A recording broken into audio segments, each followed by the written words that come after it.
president have both said that Iran has taken a first step, but it needs to take many more steps. It needs to provide international investigators access. It needs to give clarity in the investigation. It needs to be a thorough, transparent investigation to bring closure for the families.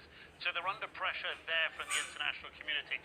Domestically, pressure heats up on them because there have been demonstrations on the streets of Tehran.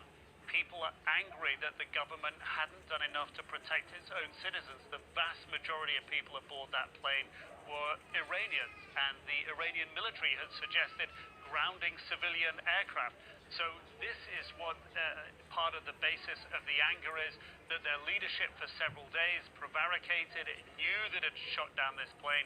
It finally told the truth. So people are very angry. They're saying, death to the dictator, meaning the supreme leader Ayatollah Ali Khamenei.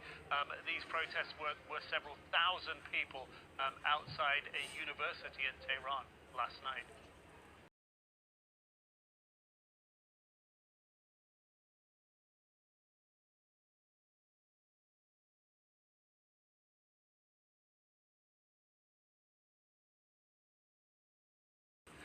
The Canadian Prime Minister said that they are slowly letting in Canadian investigators. Ukrainian investigators are there. So that's, I think, something the international community is going to watch. It's not clear quite all the steps in the investigation that the Iranians are prepared to take at the request of the international community.